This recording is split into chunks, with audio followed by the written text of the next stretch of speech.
Trump anuncia a promoção do Gold Card, que é o direito à cidadania dos Estados Unidos por 5 milhões de dólares. A oposição reclama que isso poderia fazer com que pessoas não muito benquistas pelo Estado americano entrassem nos Estados Unidos. Enquanto isso, o Comitê da Câmara dos Estados Unidos aprova um projeto de lei chamado de Sem Censores em Nosso Território, que tem assim um claro agente, um claro objetivo, que é o combate a um dos ministros do STF do Brasil e que também pode repercutir para o continente europeu, para o Brasil, entre outros países. Que será que essa proposta trata e, mais uma vez, com reclamações dos democratas. Falar um pouquinho também sobre o Zelensky, que garante viagem a Washington na sexta-feira e a mídia colocando que praticamente está definido o acordo de terras raras. Mas já adianto para vocês que sem as garantias de defesa que o Zelensky tanto queria. Enquanto isso, Sergei Lavrov garante que não autorizará mesmo tropas europeias em solo ucraniano e que fará uma visita, na verdade, à Rússia. Fará uma interlocução com os Estados Unidos em Istambul para falar exatamente o que espera da proposta de paz na Ucrânia. Falar um pouquinho também sobre o vídeo muito polêmico, para dizer o mínimo, em que o Trump revela quais são os seus objetivos para a faixa de Gaza. Isso mexeu bastante com o mundo islâmico e com os palestinos principalmente. Vamos ver, o que exatamente isso quer dizer. Enquanto a gente tem também o Trump não defendendo exatamente o território de Taiwan. Sim, um aliado estratégico, segundo Trump, ele não pode garantir a defesa do território frente aos chineses. Para finalizar, pessoal, falar um pouquinho também sobre a taxa de natalidade que finalmente subiu na Coreia do Sul e pode ser um prenúncio, um exemplo para outros países. Lembrando que ano passado a Coreia do Sul decretou um estado de emergência demográfica, enquanto Calin Georgescu, um dos principais candidatos às eleições na Romênia, é detido pela polícia local e Elon Musk, que é um dos grandes nomes aí dos Estados Unidos, acusa o país de censura, mais uma vez provocando, entre aspas, as políticas europeias. Se vocês querem entender um pouco mais sobre esses assuntos, e muito mais também sobre geografia, geopolítica, atualidades, política, polêmicas, enfim, tudo para você se manter sempre bem atualizado, já se inscreve no canal, deixa seu like, compartilha esse vídeo, que eu, professor Ricardo, conto muito com a sua ajuda. Belezinha? Pessoal, recado rapidinho da nossa parceiraça do canal. Você mesmo, para tudo agora, porque nesse momento você está em perigo, e eu não tô nem exagerando, hein? Nesse momento existem várias pessoas que querem ter acesso às suas informações pessoais e profissionais para fins não muito bons, sabe o que eu tô falando, né? Eu, por exemplo, que trabalho com o mundo virtual, eu preciso colocar camadas extras de proteção para que a minha vida pessoal e também profissional não seja comprometida. Mas de verdade, estou muito tranquilo em relação a isso, porque tem o VPN do Surfshark. O VPN do Surfshark, ele é sensacional, porque ele vai criando uma série de criptografias que vão protegendo os meus dados. Então, por exemplo, quero fazer a transferência, seja transferência bancária, transferência de informações de um equipamento para outro, com o VPN do Surfshark eu fico super tranquilo. Quero, por exemplo, acessar um Wi-Fi público, o VPN do Surfshark também vai me garantindo camadas extras de proteção, além de dar uma escondidinha aí, nos meus rastros passados no mundo virtual. Além disso, existem vários outros benefícios. Por exemplo, o VPN ele consegue mudar sua geolocalização, trazendo assim benefícios sensacionais. Quero, por exemplo, assistir uma série que não lançou ainda no Brasil, mas só em determinado serviço de streaming de outro país dos Estados Unidos, eu mudo a minha geolocalização e tenho acesso àquele conteúdo exclusivo. Vou viajar, por exemplo, sabia que preço de passagem, de aluguel de carro, hotel, essas coisas, varia de acordo com o seu equipamento e também com a sua localização. Com o VPN, eu consigo mudar a geolocalização e ter acesso a descontos exclusivos. Cara, não perde a oportunidade, porque já é baratinho. E com o link que eu estou deixando para vocês aqui na descrição, vocês vão ter um desconto exclusivaço e ainda 4 meses extras. Fora que, com essa conta que vocês vão assinar, é suporte 24 horas, super tranquilo, super seguro, e vocês ainda podem compartilhar em uma série de outros equipamentos seus e até com terceiros, até com outras pessoas. De verdade, mais barato que uma balinha. Então não perde a oportunidade, pessoal. Link na descrição, assina o VPN do Surfshark, além de outros serviços sensacionais disponíveis, e garanta a segurança dos seus dados e, claro, da sua vida pessoal e também profissional. Bom, galera, então bora lá pro vídeo, ó. E aliás, Surfshark sensacional para garantia das suas seguranças, hein? Principalmente equipamentos eletrônicos, muito baratinho, link na descrição. Como eu trouxe para vocês na introdução, o Trump ele anunciou o Gold Card, que na prática significa conceder o direito à cidadania americana à residência nos Estados Unidos por 5 milhões de dólares. Ele alega que será muito similar ao Green Card, que você ganha sob outras condições, claro, mas com alguns benefícios extras ainda, ou seja, o Gold Card seria ainda melhor. Segundo ele, dentre outras questões, a entrada desses 5 milhões de dólares para os cidadãos, né, ou para pessoas que queiram se tornar cidadãos dos Estados Unidos, vai ajudar os Estados Unidos a pagar a sua dívida pública e ainda oferecerá às empresas uma maneira de atrair os melhores trabalhadores imigrantes. Porque ele alega que ele quer atrair não mão de obra desqualificada ou mão de obra irregular, mas quer atrair trabalhadores que têm uma altíssima qualificação profissional. Ele alega que se a empresa tem tanto interesse na contratação, sei lá, de um indiano, de um britânico, enfim, poderia pagar esses 5 milhões de dólares para fazer com que essa mão de obra entrasse nos Estados Unidos. Claro, galera, é uma proposta assim, né, que visa a única forma de seleção. Claro que vão ter algumas vistorias, saber exatamente o passado da pessoa, mas ficaria muito mais fácil com que pessoas de alto poder aquisitivo entrassem, em detrimento de pessoas que não dispõem, claro, de tantos recursos.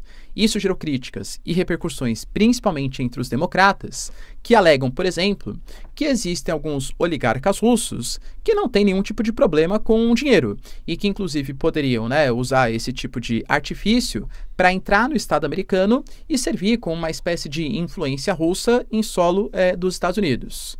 Quando foi perguntado, poxa, mas Trump, você não tem medo, por exemplo, que os oligarcas russos entrem em solo americano? Lembrando, só um parênteses.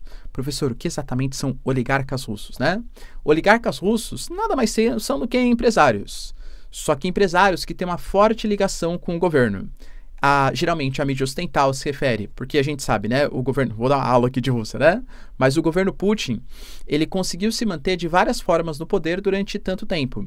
Ele tem um forte apoio no Congresso, no Poder Judiciário, e uma das formas foi se aliar à elite econômica e à elite política do país também, mas principalmente a elite econômica, aos grandes empresários.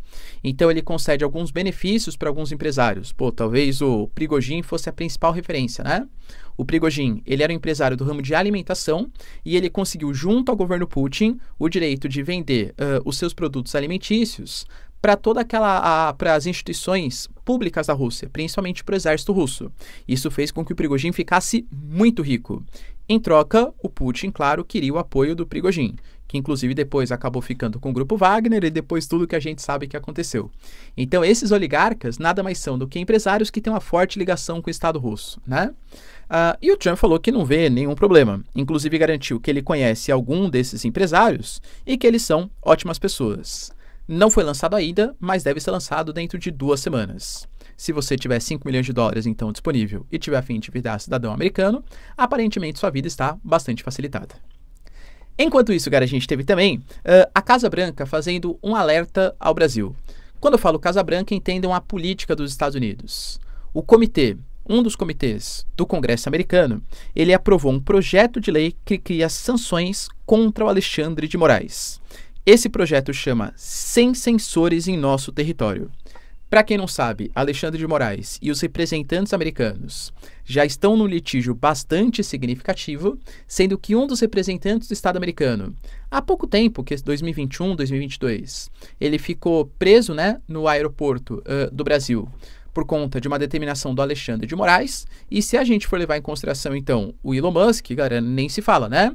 A gente teve brigas, inclusive, públicas. Quando o X ele deixou de atuar no Brasil, já que Alexandre de Moraes alegava, né, que tinha algumas contas que deveriam ser tiradas do ar por ter atentado contra a democracia. Depois, o Elon Musk, que é o dono do X, né, desrespeitou essas demandas do Alexandre de Moraes. Aí o Alexandre de Moraes falou que teria que fechar a rede social, porque segundo a legislação brasileira, não ter um representante no Brasil para quem o Brasil possa se reportar, colocar decisões judiciais, impede o funcionamento da empresa. O X ele foi fechado, né? Foi tirado do ar e depois voltou. A mesma coisa está acontecendo agora com o Rumble. O Rumble também, ele é uma rede, né, muito similar à nossa queridíssima plataforma aqui. Um pouquinho pior, tá? YouTube, tamo junto, tá bom? Acho melhor, qualidade melhor. Mas não é esse o caso, né, da questão. E aí, ele foi tirado do ar justamente porque não respeitou algumas determinações de tirar perfis do ar, enfim. E o Alexandre de Moraes determinou que não existe um representante legítimo em solo brasileiro. Portanto, ela foi tirada do ar.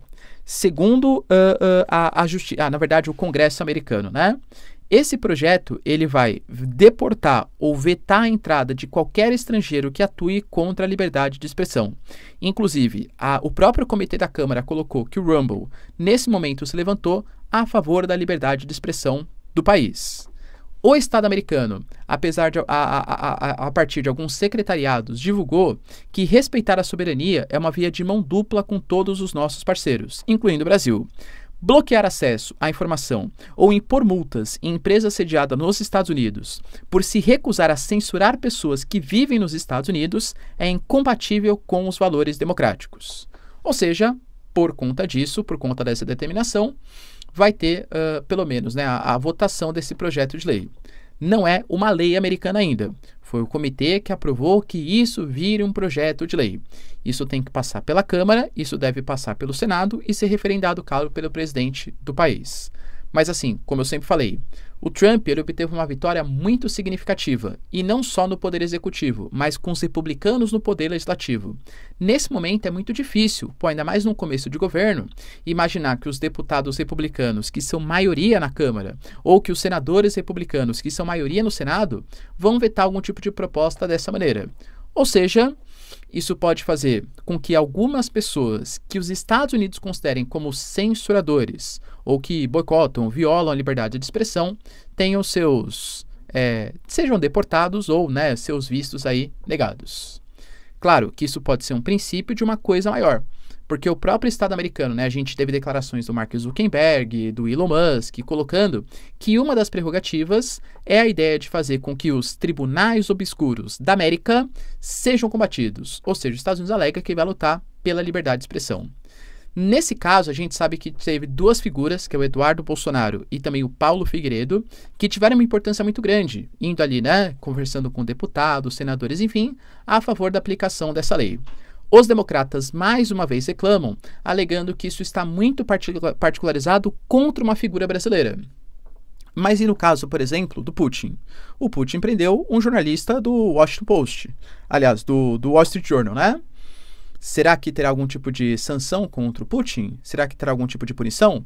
Ou essa defesa da liberdade de expressão será contra alguns agentes judiciais e agentes políticos pensados pelo governo americano? Independente se vai ser aprovado ou não, é fato que com figuras como Elon Musk, enfim, há a tendência de um embate. Talvez tenha sido o primeiro capítulo aí, né, de uma longa novela de embates entre o governo americano e a justiça brasileira. Enquanto isso, tivemos também o Zelensky garantindo que ele vai a Washington, vai aos Estados Unidos, muito possivelmente na sexta-feira, com praticamente toda a mídia americana alegando que finalmente o acordo de minerais terras raras foi assinado, pelo menos, né, não assinado oficialmente, porque isso só na sexta-feira, mas que ele foi acordado entre Estados Unidos e Ucrânia.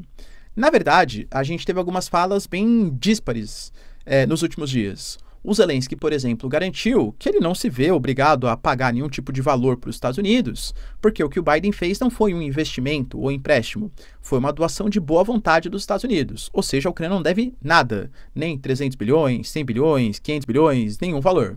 Enquanto isso, os Estados Unidos alegam que precisam recuperar o seu dinheiro.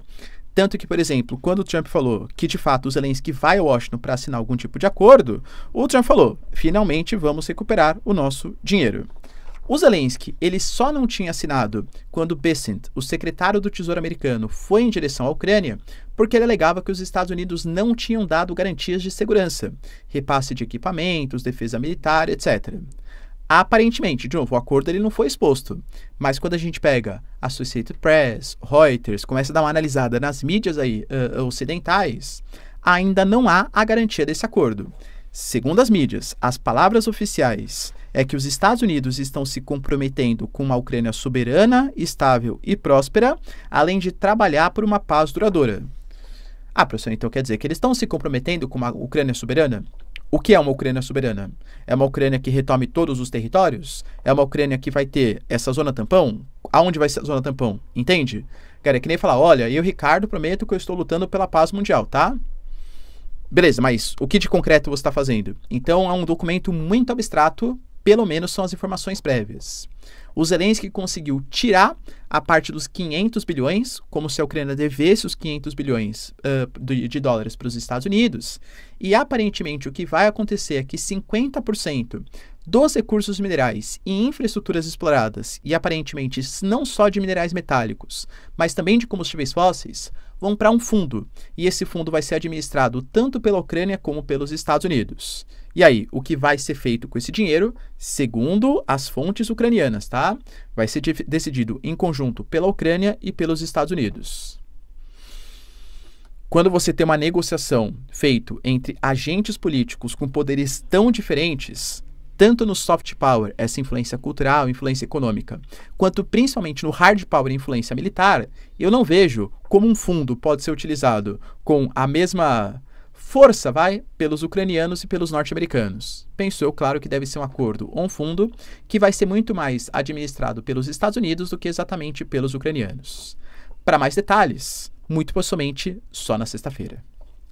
Enquanto isso, garantimos também o Sergei Lavrov, que é o ministro das Relações Exteriores da Rússia, alegando ou respondendo o que eu já tinha colocado para vocês sobre as declarações do Trump. Quando Macron visitou o Trump ali numa reunião para falar sobre a guerra Rússia-Ucrânia, a defesa do continente europeu, o Macron falou que ele queria muito colocar forças de paz europeias para fazer essa espécie de zona tampão para garantir a segurança da Ucrânia. O Trump falou, olha, também acho que não tem problemas. Eu falei exatamente essas palavras para o Putin e ele aparentemente aceita numa boa. Ou seja, que tropas da Europa estejam em solo ucraniano. O Sergei Lavrov já tinha falado que ele não deixaria tropas europeias, inclusive sob quaisquer bandeiras da OTAN, de outra organização, ou uma força de paz criada, atuar na Ucrânia, porque isso significa uma aproximação de um exército. Ele sempre alega, que a Europa não quer a resolução do conflito e que, na verdade, quer uma resolução bélica, ou seja, atacar os russos, e isso não seria possível. E, mais uma vez, o Sergei Lavrov reforçou isso, lembrando que o plano de manutenção de paz, ele só visa rearmar e defender Kiev. Ele fala muito isso baseado no Acordo de Minsk. Para quem não lembra, o Acordo de Minsk, ele foi assinado depois que a Rússia invadiu a Ucrânia na região da Crimeia, porque seria natural, entre aspas, a Rússia também invadir Donbás. Para que não houvesse a invasão em Donbás, Rússia e Ucrânia, com a mediação de países europeus, como, por exemplo, a França e o Reino Unido, assinaram um acordo, França e Alemanha, assinaram um acordo em que a Rússia não incentivaria movimentos separatistas em Donbás, mas, em compensação também, a Ucrânia daria um pouco mais de independência, autonomia para os povos russos, direito de falar a língua russa, espalhar, inclusive, a cultura, enfim, sem perseguição aos povos russos locais. Nenhum dos dois cumpriu o acordo, tá? A Rússia continuou incentivando movimentos separatistas e a Ucrânia também não deu mais liberdade política, étnica para aquelas regiões. Só que uma fala chamou muita atenção.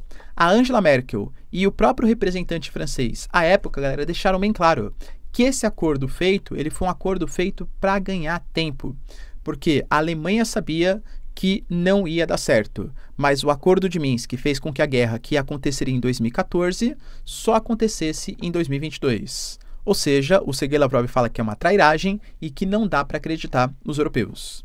Inclusive, vai a Istambul, não Sergei Lavrov possivelmente, mas representantes russos com representantes americanos para iniciar o processo de negociação. O Marco Rubio garantiu que a primeira reunião entre eles foi uma reunião super importante, mas que a única pergunta respondida foi se a Rússia estava disposta a fazer um acordo de paz. Agora é que a Rússia vai colocar suas demandas para estabelecimento da paz entre Rússia e Ucrânia. Será, pessoal, que vai dar certo? Na verdade, enquanto eu gravava, algumas informações novas surgiram e o Lavrov confirmou que a pauta Ucrânia não será a principal nessa negociação, alegando que a retomada das relações diplomáticas Estados Unidos e Rússia vão ser, assim, o principal motivo da conversa.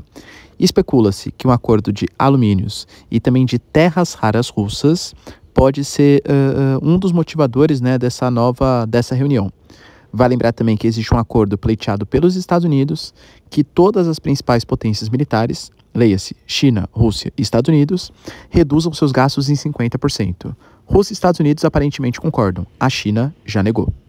Estados Unidos tem reunião amanhã com os russos e na sexta-feira com Zelensky. Além disso, a gente teve também notícias bem relevantes ligadas a uma... Eu confesso que me chamou um pouco de atenção, né? Toda vez que eu acordo, vou ver minhas redes sociais e tal, e eu sigo, né, o Trump, sigo uma série de políticos aí porque trabalho com notícias, com geopolítica. Aí eu vi lá na rede do Trump que tinha um vídeo aparentemente feito por inteligência artificial. Quando eu fui ver, era um vídeo de Gaza, em que ele estava mostrando como era Gaza antes e como ficará Gaza depois. Aí mostra, né, a pobreza ali dos povos palestinos, sofrendo com conflitos, com áreas destruídas, e depois com uma baita festança, aproveitando ali as belíssimas praias, com algumas danças, com Elon Musk tomando ali, né, as suas biritinhas, depois com Trump e com Benjamin Netanyahu tomando um solzinho ali, né, numa das áreas ali turísticas, num dos resorts que vão ser criados na faixa de Gaza. Ou seja, se o Trump tinha falado no passado que a intenção dele era comprar ou até mesmo pegar o território de Gaza e transformar na Riviera do Oriente Médio, mas tinha deixado o assunto um pouco de lado, aparentemente esse ainda é o seu principal objetivo, inclusive com a própria formação daquela inteligência artificial. Isso pegou muito mal nos países árabes. Eu não sei, de novo, tá? A gente pode especular. Será que o real objetivo do Trump é de fato tomar o território de Gaza, que lembrando é um território sagrado para os povos palestinos, tá? Pegar esse território e desapropriar, fazer uma migração forçada dos povos palestinos e transformar numa área turística, com escritórios, hotéis, resorts? Ou será que ele está querendo dar uma provocada nos povos árabes? Vamos, povos árabes, se mexam aí, ó. Tenta mobilizar algum tipo de acordo, algum tipo de administração conjunta com os palestinos, sem a presença do Hamas, porque se vocês não se mobilizarem, esse vai ser o destino da faixa de Gaza. É muito difícil saber, mas que de fato houve uma repercussão negativa, tanto nos Estados Unidos, como também, claramente, né, nos países árabes, principalmente na Palestina, isso de fato houve. A gente teve também, pessoal, uma notícia bem relevante ligada a uma entrevista que o Trump deu acerca de Taiwan. Um repórter foi lá, numa entrevista coletiva, e perguntou: ô Trump, a gente quer saber de você, você que pensa muito, né, mais no America First, primeiro pensar nos Estados Unidos, depois nos interesses estrangeiros. Poxa, enquanto você for presidente, a China tomará Taiwan ou a China nunca tomará Taiwan sob a sua presidência? E o Trump foi bem direto, tá? Não vou comentar sobre isso. Não comento nada para não me colocarem nessa posição. Mas posso dizer que eu tenho uma ótima relação com Xi Jinping. Nós queremos que os Estados Unidos invistam na China e que os chineses invistam nos Estados Unidos. Uma resposta que fugiu ali pela tangente, tentou tergiversar sobre o assunto, mas que na prática é não, né? Ou seja, o Trump, você garante que a China não fará uma invasão em Taiwan no seu governo? Não vou comentar nada sobre isso. Lembrando que os Estados Unidos oficialmente não reconhecem Taiwan como um país independente. Os Estados Unidos, pela própria ONU, reconhecem Taiwan como um território pertencente à China. Mas a gente sabe que a tal da diplomacia, né, ambígua, a posição que os Estados Unidos adotam é uma ambiguidade estratégica que eles chamam. Ao mesmo tempo que os Estados Unidos não reconhecem Taiwan como um território, um país autônomo, mantém acordos de defesa, militar, parcerias econômicas, além do acordo que existe com a República Popular da China. Só que é fato também que os Estados Unidos anunciaram um corte durante 3 meses de recursos financeiros para vários países, inclusive Ucrânia e Taiwan. Ou seja, dá a entender que o Trump não se envolverá na questão de Taiwan. Professor, você acha que isso pode motivar então que os chineses invadam Taiwan? Não acho. Por quê, professor? Porque os chineses não têm interesse? Tem todos os interesses do mundo, mas talvez não agora. A China, com seu Roden Belt, com seu investimento em comunicação, tecnologia, com seus investimentos a partir possivelmente do NDB, o Banco dos BRICS, quer aumentar os seus tentáculos econômicos, fazer com que os países dependam mais dos chineses, inclusive pautando uma desdolarização, e aí quando o mundo inteiro depender mais da China e ficar mais difícil sancionar o país, talvez seja a hora de retomar ou tomar o território de Taiwan. Pode ser que eu esteja errado e a invasão aconteça amanhã, quem sabe, né? Mas, aparentemente, o Trump não irá defender com tanta força como defenderia um governo democrata. Enquanto isso, na Coreia do Sul, que é um país que vem passando por alguns problemas relacionados à sua demografia, justamente por conta de um envelhecimento populacional e uma queda da taxa de natalidade, apresentou uma espécie de luz no fim do túnel. Para vocês terem uma noção, existe um dado chamado de taxa de fecundidade. O que é isso, professor? Você pega todas as pessoas, todas as mulheres do seu país que têm de 14 até determinada idade que o país considere como idade fértil, aqui no Brasil geralmente consideramos de 14 até 49 anos, e vê na média quantos filhos elas têm. Para você manter uma população estável, admite-se 2,1. Continha bem simples, né? Um pai, uma mãe, filho 1, filho 2. Pai e mãe morreu, você manteve a população. Esse 1 é por conta da mortalidade, inclusive a mortalidade infantil, para você tentar manter a população. A Coreia do Sul estava com um dado de 0,73, ou seja, não existe, né, claro, 0,73 filhos, então a cada 100 mulheres, 73 crianças. Menos de um filho, galera, por mulher. Esse dado agora subiu para 0,75. Ah, pessoal, pelo amor de Deus, né? Pô, palhaçada. Tô achando que é um baita dado crescimento? É importante, porque mostra uma reversão da tendência. A Coreia do Sul, ano passado, declarou um estado de emergência demográfica, alegando que se continuar nessa situação, dentro de 30 anos o país pode reduzir a sua população praticamente pela metade, inclusive tendo uma mudança no perfil demográfico, com envelhecimento populacional, uma redução do número de adultos, aumentando os gastos públicos com saúde, com previdência e encarando também uma possibilidade de falta de mão de obra.